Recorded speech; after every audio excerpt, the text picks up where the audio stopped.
A Web Rádio Fraternidade apresenta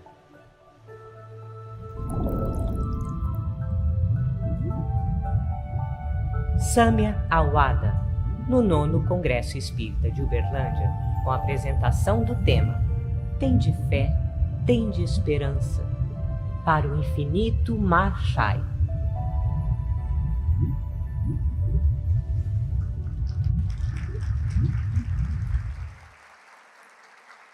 E agora convidamos ao palco, para mais uma palestra da tarde, a nossa querida Sâmia Awada.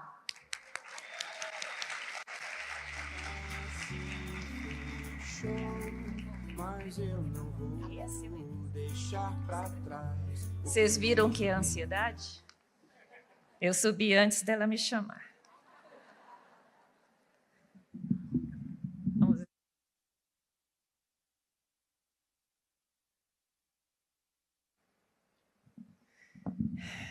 É sempre uma honra e muita responsabilidade nós termos que falar de Jesus.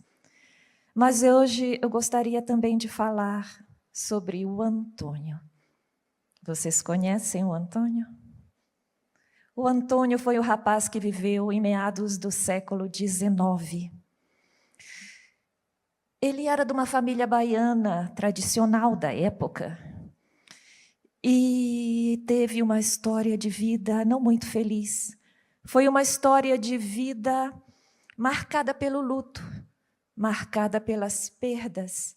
Eu imagino que ele deveria ser um rapaz um tanto melancólico por conta disso. Antônio, aos 12 anos, perdeu a mãe para tuberculose. Aos 16 anos, ele começou a ter os primeiros sintomas da tuberculose também. Aos 17, ele perdeu o irmão. Aos 19, Antônio Frederico, como ele se chamava, perdeu o pai, que desencarnou também. E aos 24 anos, Antônio Frederico Castro Alves desencarna, deixando a sua marca no nosso país como um dos maiores poetas que nós já tivemos, com um dos maiores poemas, Navio Negreiro. Ele é considerado o poeta dos escravos. Com apenas 24 anos, nós que temos filhos de 24 anos dizemos, é apenas um menino. Ele está pensando no que vai fazer da vida. Mas Castro Alves já tinha feito muito, apesar da dor.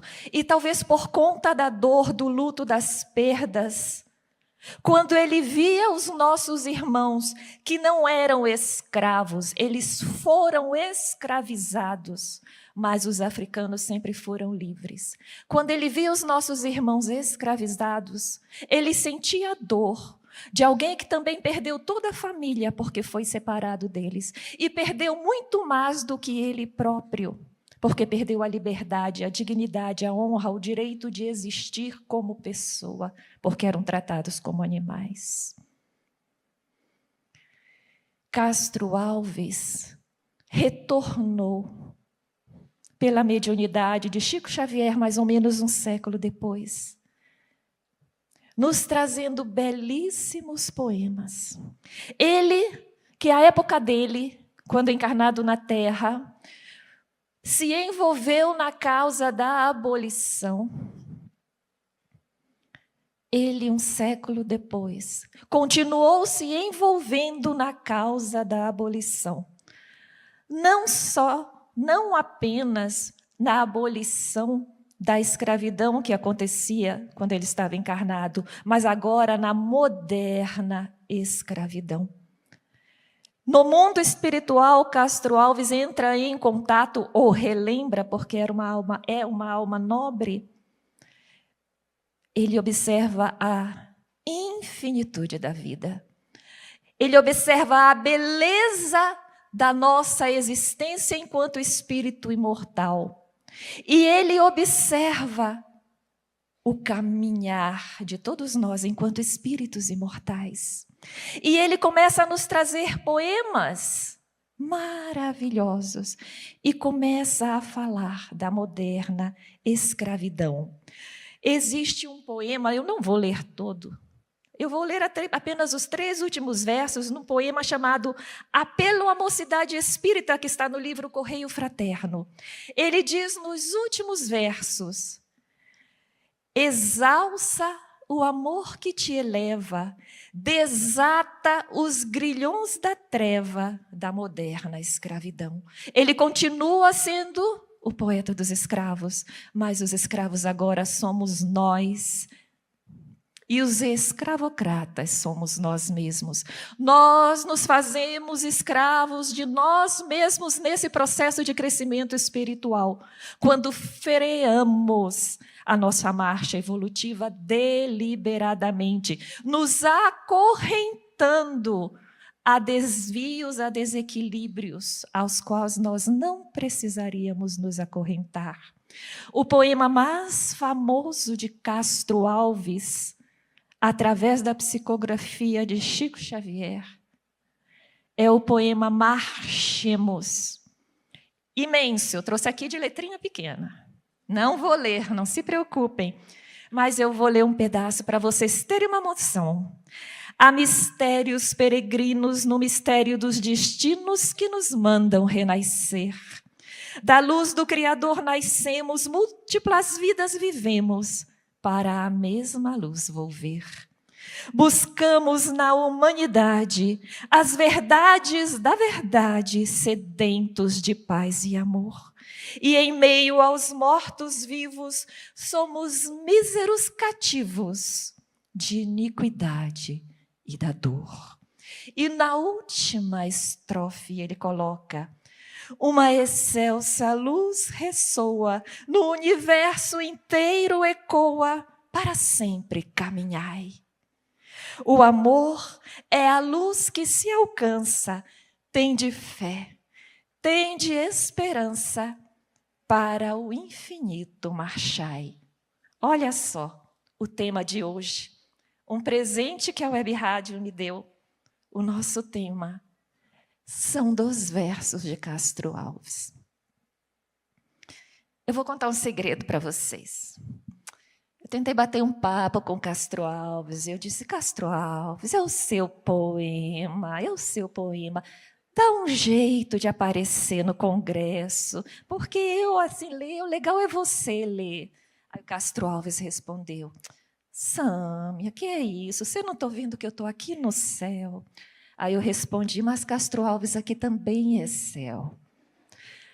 E nós estamos ainda aguardando a resposta dele. Mas, qualquer coisa, o poema está aqui.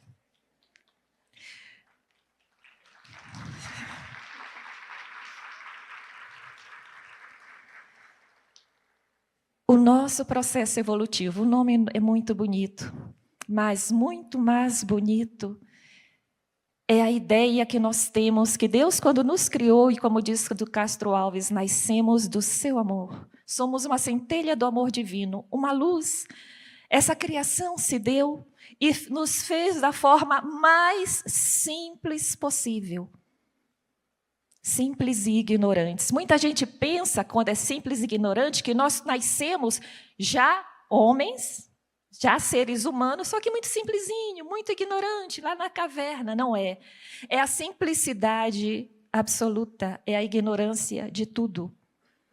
E os Espíritos nos colocam, questão 540 do Livro dos Espíritos, é assim que tudo serve a Deus, que tudo se encadeia na natureza, desde o átomo primitivo até o arcanjo, que também começou por ser átomo. Admirável lei de harmonia, que o vosso acanhado espírito ainda não pode apreender em seu conjunto.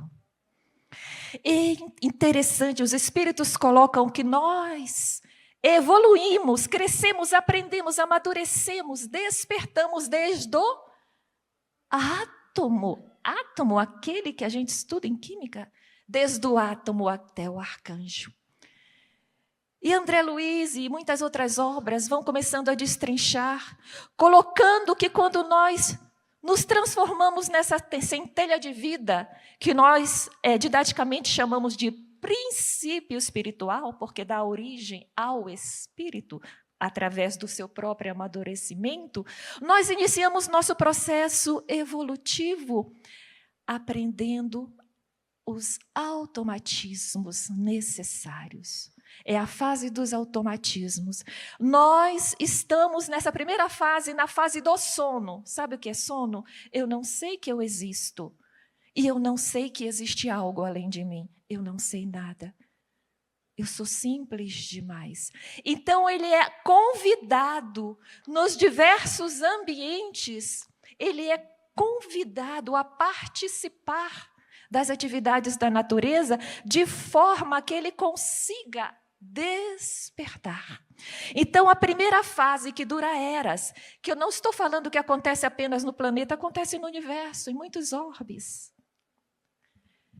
Ele começa no automatismo e, a partir do momento em que começa a automatizar as funções mais simplórias, como, por exemplo, as ligações químicas, ele vai passando por uma segunda fase, que é a fase, isso são eras, para desenvolver a sensação. Ou seja, ele passa a descobrir o exterior, a sentir de uma maneira primitiva, primordial.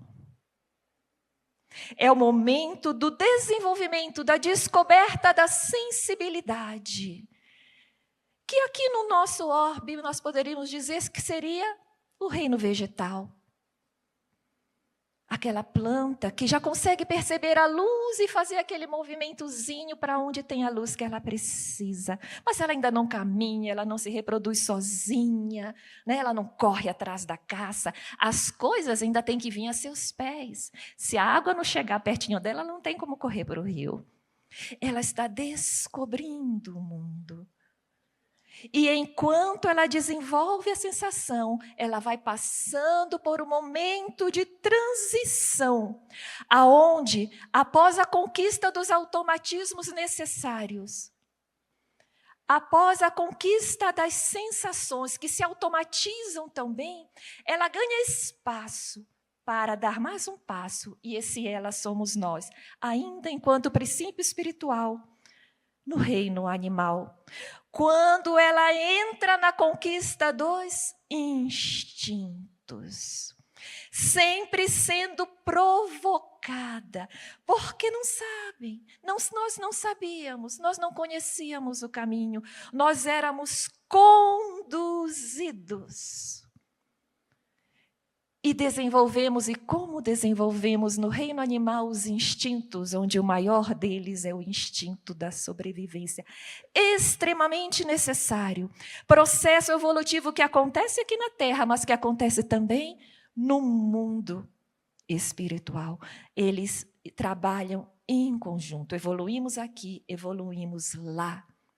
Por isso os elos perdidos, né, que a ciência nos mostra, passos que são dados do lado de lá, no corpo espiritual, e depois renascem aqui. E nesse instinto nós começamos a aprender com mais facilidade a viver em grupos, a caçar, a descobrir a caça, a descobrir os desafios e a descobrir até como se curar de algumas doenças. Quem tem pet sabe que quando eles estão com probleminha no estômago, eles vão em determinados matinhos e comem. Vocês acham que eles descobriram isso como? No desenvolvimento dos instintos. Quantas vezes eles desencarnaram com problema até descobrir que aquele matinho fazia com que o problema desaparecesse. E isso se automatizou na forma de instinto. E desenvolvido o instinto, começa uma fase de transição para o desenvolvimento da inteligência contínua. E por que eu digo transição? Porque nós sabemos, e quem tiver cachorro e gatinho vai dizer que é verdade, que os nossos bichinhos estão inteligentes. E são. Os cientistas comprovaram que os cães têm uma idade média de uma pessoa de 2 a 2 anos e meio. Já tem alguma inteligência. Eles têm capacidade de aprender. Se eles percebem e vão tentar abrir a porta, pular para abrir a porta, eles estão aprendendo. Isso não é instinto, porque eles não traziam isso. E possivelmente na próxima encarnação deles, eles não vão lembrar mais, porque o instinto é algo que se automatiza e surge em encarnações posteriores. Mas vencido essa fase, nós entramos finalmente na fase hominal, caracterizada pela inteligência contínua, que nos animais eles têm flashes. De repente, nosso cachorro fica inteligente, faz uma coisa que a gente se admira. No outro momento, ele vira burro de tudo e destrói a casa toda. São flashes de inteligência. No estágio hominal, nós dominamos a inteligência. Evidentemente, no início, né, o que mais a gente conseguia fazer era descobrir a roda, mas já é uma inteligência contínua. Assim como o instinto se desenvolveu, também a inteligência se desenvolveu até os dias atuais, não tem comparação. E com a inteligência, nós conquistamos a razão. E é aí que a coisa pega. A razão é o quê? É poder raciocinar, planejar, deduzir, filosofar. A era da razão. Vejam que toda aquela fase de automatismo dos nossos amiguinhos pets, lá para o átomo, o que era mais importante era se desenvolver essas capacidades automáticas e automaticamente criar corpos mais propícios à evolução do espírito. Porque os corpos eles só podiam se amadurecer da feita que o princípio espiritual aprendesse certos dons. Então, precisou tudo isso para que hoje tivéssemos o nosso corpo humano, com todas as características. Nós temos os automatismos em nós, o nosso coração bate sozinho. Alguém está lembrando de ordenar ele a bombar o sangue? Não, a gente esquece, mas ele continua. Por quê? Porque no nosso inconsciente nós estamos mandando essa mensagem. Cérebro reptiliano, não é isso?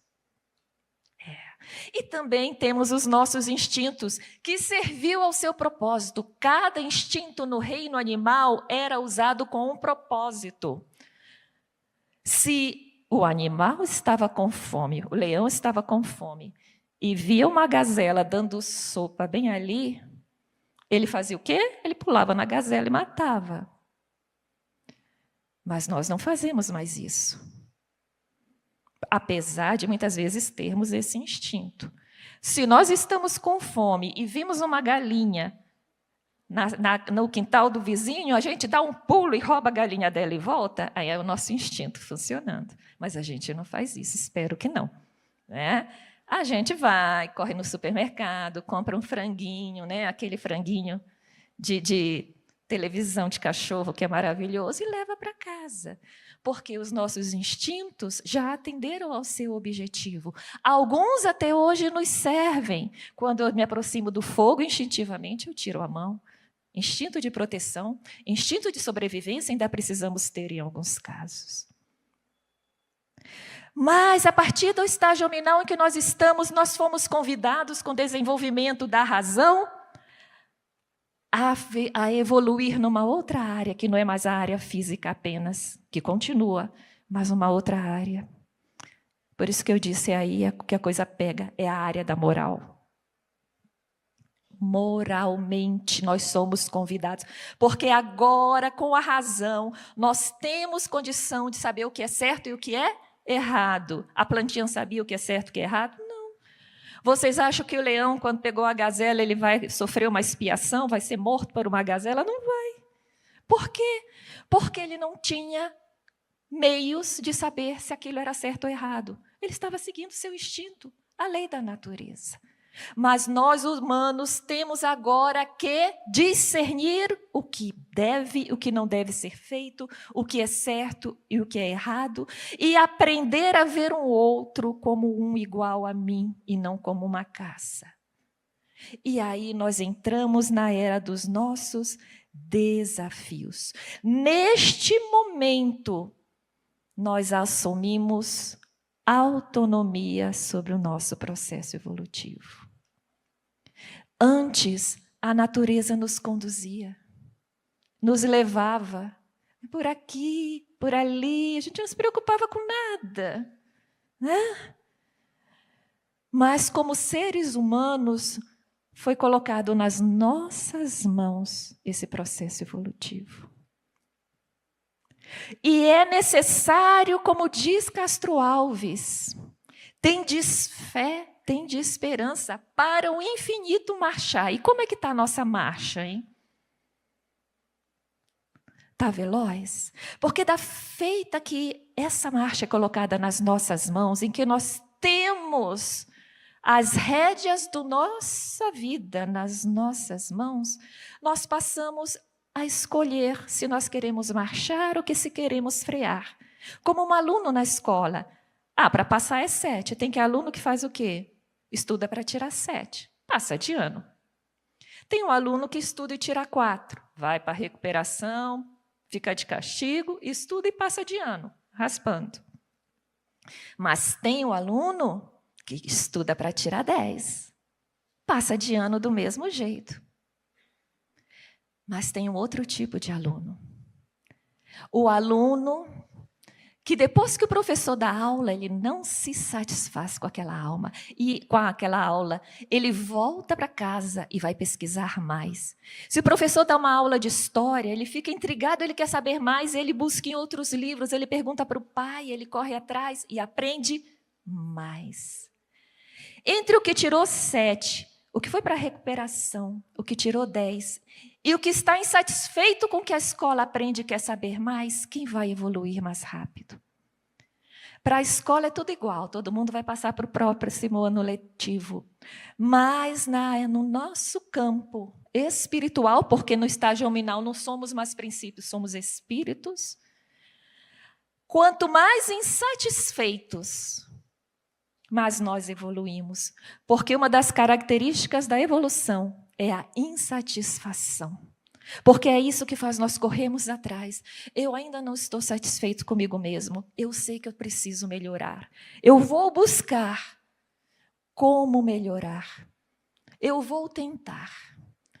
Então, os nossos processos evolutivos são diferenciados. Mesmo que todos nós tivéssemos nascido na mesma forma, lá no mesmo dia, nós nos diferenciamos dependendo do nosso interesse a partir do estágio hominal. E eu gostaria de contar uma história para vocês. Mais de uma história. Mas é algo que aconteceu, essa história acontece na época das Guerras Santas Francesas, as Guerras Santas da França. E nós tomamos conhecimento através das mediúnicas. Em 2016, nós atendemos. As pessoas chamam de Noite de São Bartolomeu. A gente até chama assim para que as pessoas entendam o que é, mas as Guerras Santas duraram desde 1562, mais de 20 anos de perseguição, que às vezes amenizavam, às vezes voltavam forte. A noite, evidentemente, ficou uma noite macabra, né, que ficou na história. Mas nós recebemos, numa reunião mediúnica, em 2016, ainda no antigo estado onde eu morava, durante algumas semanas foram atendidas várias entidades vinculadas às Guerras Santas Francesas. São coisas que acontecem na mediúnica. Nós temos o nosso trabalho, a nossa rotina, existe a equipe espiritual, a gente já sabe como vai desenvolver. De repente, num determinado período, específicas entidades com específicos tipos de problema começam a renascer. E a gente fica sabendo que um outro grupo que trabalha no acolhimento desse tipo de problema se vincula para usar a mediúnica para atender aqueles que eles estão resgatando. E é isso que acontece, e aconteceu algumas semanas, ficamos atendendo esses irmãos. Atendíamos dos algozes e atendíamos as vítimas, né? E é muito interessante. E tem uma que me marcou, porque ele era vítima e ele conta o seguinte: nós estávamos na nossa casa, eram huguenotes, nós estávamos na nossa casa, era noitinha, estávamos jantando. É claro que ele falava isso com ódio, porque ele foi trazido com muito ódio de coração. E ele diz: você não sabe o que nós passamos. Eu, minha esposa e minha filhinha, deviam ser muito jovens. E eles arrombaram a porta, entraram.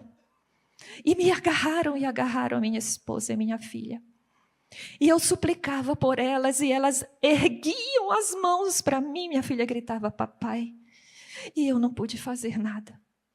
Eles me levaram para fora para me queimar. Mas me doía, e essa frase me marcou, me doía muito mais vê-las morrer pela espada na minha frente do que o fogo que me queimava. Mas eu descobri que no inferno onde eu fui colocado, eu poderia me vingar. Ele disse: e eu trago a cada 500 anos, acorrentados a mim, cada um dos meus algozes, fazendo com que eles sintam a mesma dor que nós sentíamos. E aí, sim, se desenvolveu todo o atendimento, né? Nós fomos pelo caminho da filha e da esposa, porque ele dizia, quando perguntamos: e elas?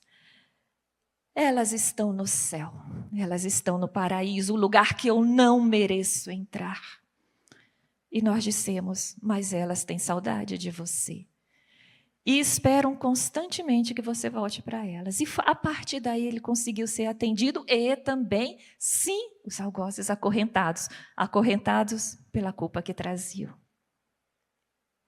E nós imaginamos aí como alguém, né, que é filho da reforma protestante, com o objetivo de ver um Cristo mais puro, Cristo longe de todos os equívocos que foram levados, né, até a igreja. Como ele poderia, nesse momento, se entregar de tal forma à vingança, esquecido da mensagem do perdão de Jesus? E nós lembramos que Jesus, quando pregava aos discípulos, e agora nós estamos começando a falar daqueles que se consideram cristãos no seu processo evolutivo, ele falou a eles daquele famoso sermão profético, a seguinte colocação: então vos hão de entregar para serdes atormentados e matar-vos-ão, e sereis odiados de todas as gentes por causa do meu nome. Exatamente o que estava acontecendo. E Jesus sabia que ia acontecer. E ele continua logo adiante: mas aquele que perseverar até o fim será salvo. E aí nós encontramos o bloco dos cristãos que não perseveram. 9 anos depois desse caso, eu já na atual cidade em que estou residindo, e não mais na antiga, nós na Mediúnica recebemos um grupo de irmãos da espiritualidade, e soubemos disso, né, porque a pessoa que dirige os trabalhos explicou quem era a entidade, e que eu vou resumir.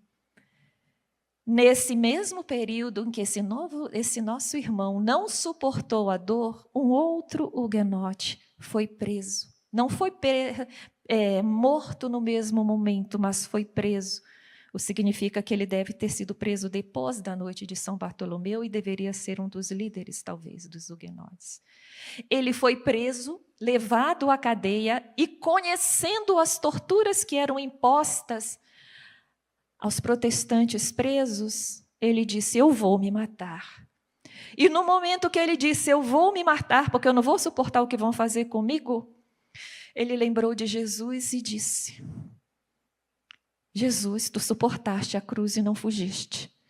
Me ajuda, eu não vou me matar. e decidiu não tirar a própria vida. E realmente ele passou pela pior das torturas. Trouxeram à frente dele a esposa e as filhas, deveria ter pelo menos 2, e as mataram na frente dele. E logo depois o mataram. Ele retornou à pátria espiritual iluminado, vencendo a sua maior prova nesse processo de amadurecimento da alma. 2 huguenotes, 2 que conheciam Cristo mais simples da mesma forma, no mesmo período da história. Um seguiu um rumo, o outro perseverou. E o primeiro não. E muitas vezes essa é a nossa história. Mas ainda existe mais um capítulo. Nessa reunião agora, que aconteceu ano passado, em que esse grupo chegou à casa espírita contando a história, né? E dizendo, eu, no mundo espiritual, formei o meu grupo e agora estou acolhendo os nossos algozes. Eles montaram um grupo no mundo espiritual, uma falange de espíritos de luz, huguenotes e outros que devem ser juntados, para acolherem, resgatarem as milícias que se formaram para persegui-los. E ele disse, entre os que estão acolhendo falta um, e esse um é o que vocês atenderam. E realmente atendemos um. Eu vou chamar de soldado, mas nós sabemos que não existiam os soldados do rei e os soldados da família de Guise, né? Todos soldados católicos. E esse senhor, esse soldado, quando foi atendido, veio com muito orgulho e uma altivez muito impressionante, começando a colocar que ele estava buscando a religião correta, mas não encontrou, que resolveu ficar na casa espírita, estava lá alguns dias, mas começou a colocar os defeitos que ele via nas pessoas, aquele orgulhoso, aquele vaidoso, aquele não sei o quê. E aí nós... Nesse momento, a gente não tinha muita certeza de quem ele era. Colocamos, e você tem razão, porque a gente não vai bater de frente com o espírito, né, no diálogo. E você tem razão, todos nós temos esse defeito. E é com esses defeitos que ainda temos que nós tentamos servir a Jesus. Porque perfeito e puro, só Jesus. Aí ele mudou a chave. Ah, Jesus, o que eu fiz por Jesus? Me prometeram o céu. Me prometeram o céu. E quando eu cheguei, encontrei o inferno. Encontrei só dor. E começou a falar das perseguições que ele sofreu, amando do poder da época. E aí nós dissemos, mas você foi enganado, sinto muito, porque esse Jesus que te apresentaram não é o verdadeiro Jesus. O verdadeiro Jesus falava com todos, vivia junto dos pobres, dos doentes, dos desvalidos, andava com chinelo no pé, pregava a simplicidade, a amorosidade, dizia para a gente não julgar, para a gente aceitar os outros do jeito que eles são, para amar até o inimigo. E ele disse, nunca, e ele falava com esse tom de voz, nunca me falaram assim de Jesus. É a primeira vez que eu ouço. Não nos permitiam ler o Evangelho. E eu disse, pois é, você se enganou, não se culpe tanto. Mas e agora? E agora? Eu não mereço perdão. Você sabe o que Jesus disse quando estava morrendo na cruz? Pai, perdoai-vos, porque eles não sabem o que fazem. Você, meu irmão, não sabia o que estava fazendo. Aí eu disse, mas a verdade está sempre na nossa consciência. E por mais que você não tenha lido o Evangelho, não tenha conhecido o verdadeiro Jesus, a verdade cristã está no seu coração. E ele disse uma coisa que eu me impressionei. Ele disse, teve uma vez que eu fui até um vilarejo. Aquela mulher, eu ia matá-la e ela me implorou: por favor, não me mate. E eu tive um lampejo e pensei comigo: não pode estar certo isso. Isso está errado. Mas, ao mesmo tempo, eu lembrei que eu estava trabalhando para Jesus e Jesus queria isso. E então eu apertei o cilício em mim. O cilício era um aro com alguns espinhos que as pessoas colocavam, os cristãos fervorosos, geralmente na perna, que lhes dava no dia a dia uma dor moderada para que eles penitenciassem os seus erros e merecessem o paraíso. E ele diz que quando ele titubeou, com pena da mulher, se comoveu, ele apertou o cilício para que doesse ao máximo e então a matou na espada. E mais uma vez eu penso, quantas vezes nós conhecemos Jesus e não conseguimos seguir em frente, freamos a nossa evolução. Acautelai-vos, diz Jesus no sermão profético, acautelai-vos de que ninguém vos engane, porque muitos virão em meu nome, dizendo: eu sou o Cristo, e enganarão a muitos.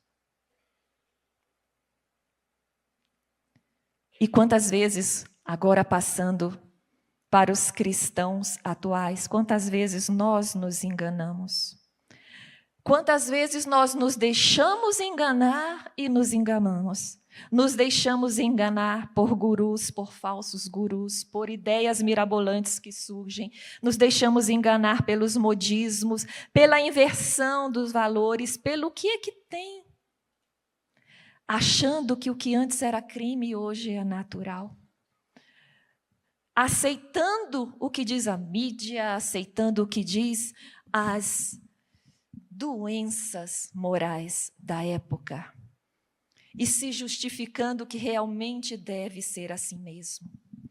Nós nos deixamos influenciar e escolhemos Mamon dizendo que amamos Jesus. E muitas vezes nós provocamos o próprio auto-engano, aquela preguiça moral. Nesse auto-engano, nós nos achamos cristãos e bons cristãos, porque nós damos muito valor ao fazer daqui para fora. Não, mas eu dou tal coisa, eu faço tal coisa, eu participo de tal coisa. E usam essa camada para esconderem de si mesmos a transformação interior que eles não fizeram, que nós não fizemos. E é só observar quem eu sou na casa espírita e quem eu sou na minha casa, com a minha família. Porque na minha família, na nossa casa, a gente não tem como se enganar. Esse é o processo evolutivo. É um processo de interiorização da alma. E por se multiplicar a iniquidade, o amor de muitos se esfriará. Jesus diz isso para nós. Um amor que se esfria, na verdade, ele nunca foi amor, porque o verdadeiro amor é para sempre, né? Mas muitas vezes, até aqueles que estão mais vinculados à palavra do Cristo, até aqueles que estão promovendo, na medida das suas forças, a sua transformação moral, entram num processo de desesperança, esse outro grupo. Esse processo muito perigoso em que a gente diz, não tem jeito, o mundo enlouqueceu, Jesus perdeu, Jesus passou essas eras todinha governando o nosso orbe, mas perdeu a mão, perdeu o controle, porque não é possível que o mundo esteja bagunçado moralmente da maneira que está. E nós observamos muitas almas, muitas pessoas em desalento, perdendo a fé, perdendo a esperança. E Jesus prevê todas essas situações que nós todos passaríamos. Porque muitas vezes a gente acha que venceu, por exemplo, a prova da paciência. Não, antes eu era muito impaciente com meus filhos, mas agora eu aprendi que eu tenho que compreender o modo de eles serem, tenho que orientar, mas sem perder a paciência.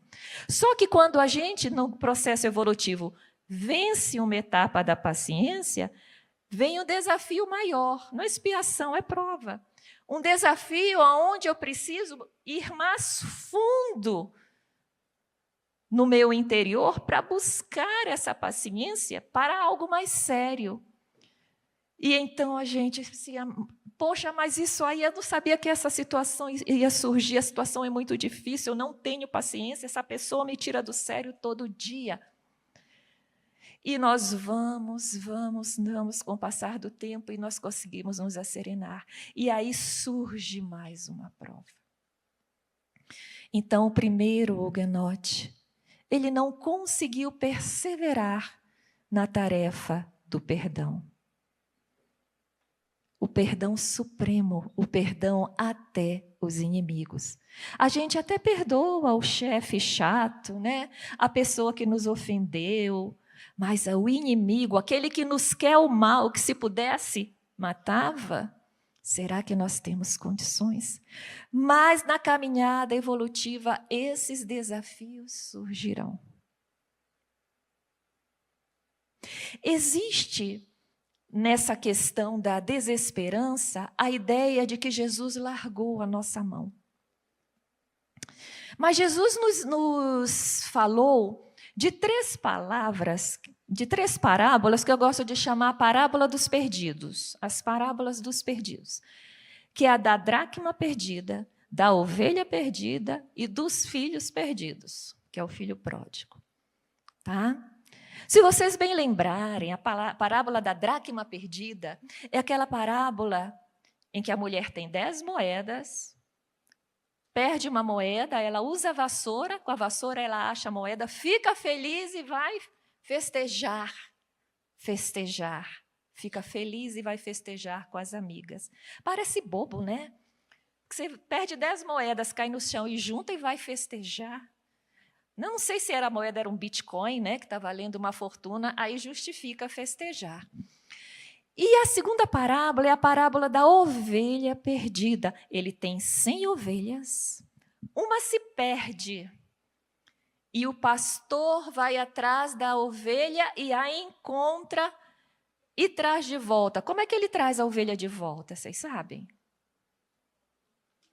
Pega a vara e diz, volta para o lugar. Né? Ele traz no ombro, ele carrega no ombro a ovelha. Por que ele carrega no ombro? Por que a mulher juntou a moeda? Porque a moeda não poderia voltar para a mesa sozinha. Por que ele põe no ombro a ovelha? Porque a ovelha, ele sabia que não conseguiria voltar para o campo com as outras ovelhas sozinha. Possivelmente ela já estava machucada, afinal ela saiu do campo seguro, se envolveu com espinho, com pedra, com animais que poderiam ter machucado ela. Então ele a encontra e carrega de volta. É tão bom pensar em Jesus assim para nós, né? Aí nós fazemos, como a Ana falou, uma oração, dizendo, Jesus me carrega, salva meu filho. E meu filho não se salva. Mas tem a terceira parábola, a parábola do filho pródigo, que sai voluntariamente, como se fosse uma ovelha perdida, gasta toda a herança, a própria herança que o pai antecipou, tá? Ele não roubou nada do pai. Gasta toda a herança com tudo que é bagunça que fosse possível. E no momento em que ele se arrepende, o pai aparece para carregá-lo no colo? Não. Ele se ergue, ele se determina a não merecer mais ser filho, mas sim servo do pai. E ele se ergue todo arrebentado, magro, faminto, cuidando daqueles porcos sem se alimentar, e caminha para a casa do pai, sozinho. bebezinho. Ai, Jesus não foi lá carregar ele. Porque aquela moeda, o dracma que se perdeu, representa nós naquele momento de início do processo evolutivo, dos automatismos. Muitas vezes nós já somos espíritos imortais, seres humanos com razão, mas em certos momentos da vida a gente parece uma moeda. Se me jogar para cá, eu vou. Se me jogar para lá, eu vou. Se dizer que é azul, eu digo é azul. Se alguém disser que é verde, é verde. A pessoa vive num estado de sono, consciências adormecidas, como diz Joana de Ângeles. Mas representa aquele estágio.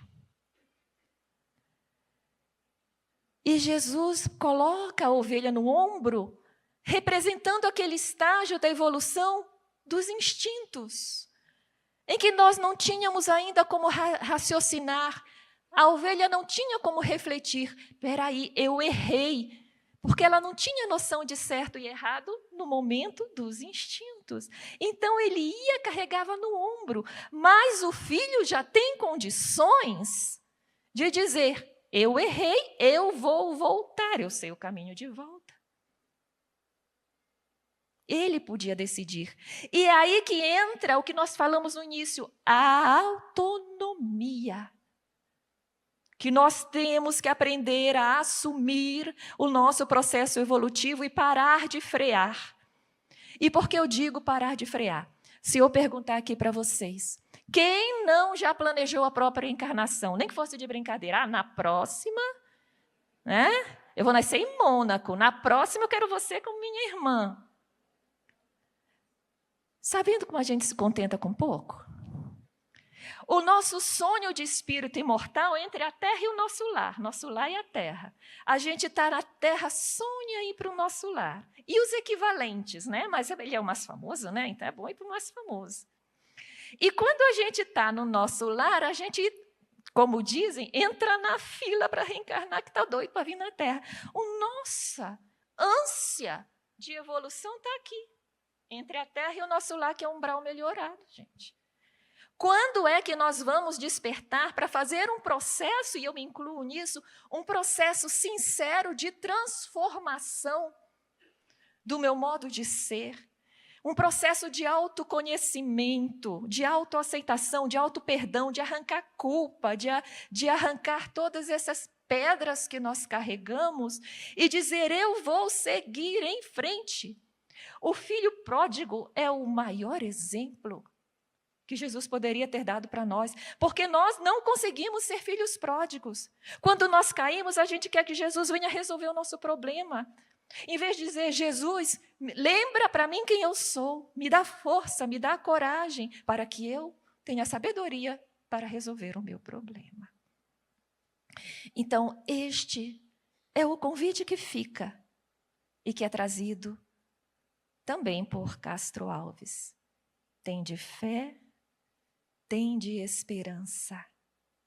Ao infinito marchai.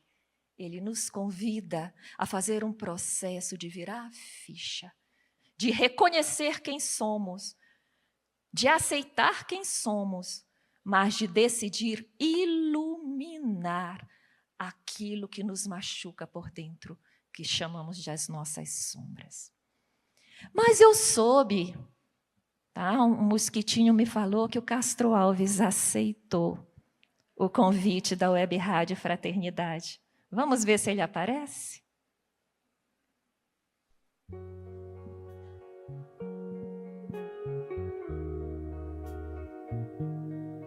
Há mistérios peregrinos no mistério dos destinos que nos mandam renascer. Da luz do Criador nascemos, múltiplas vidas vivemos, para a mesma luz volver. Buscamos na humanidade as verdades da verdade, sedentos de paz e amor.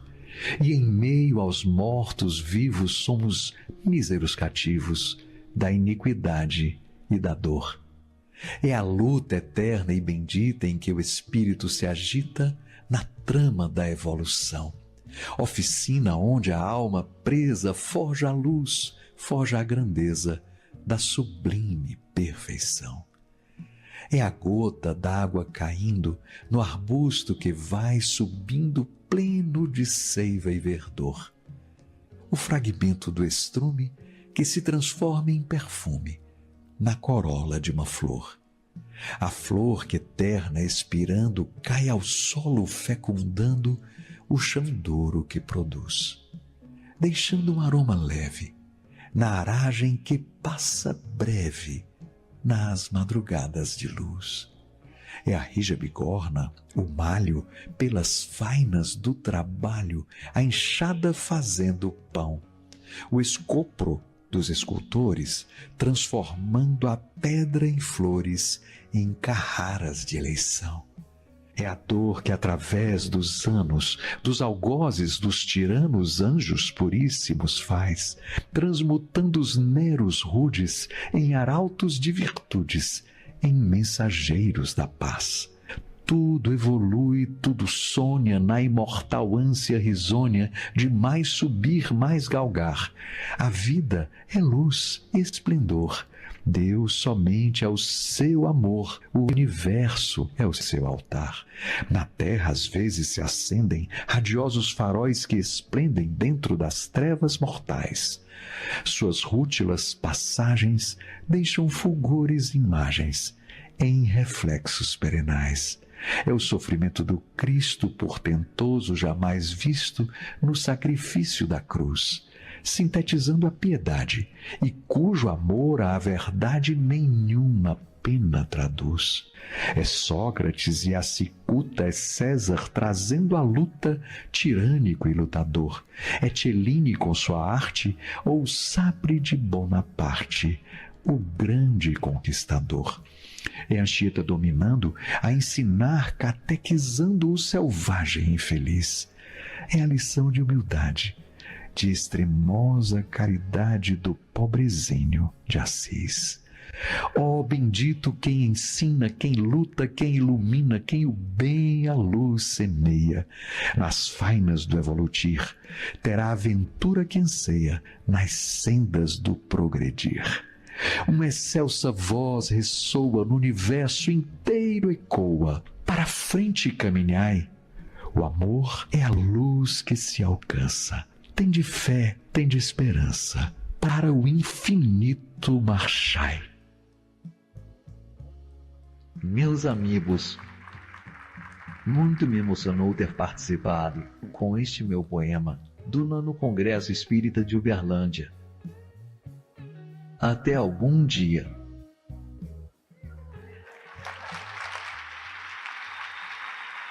Bonitinho ele, né? Uma gracinha. Mas muito obrigada pela atenção de todos vocês, pelo carinho de todos vocês. Obrigada, Jesus.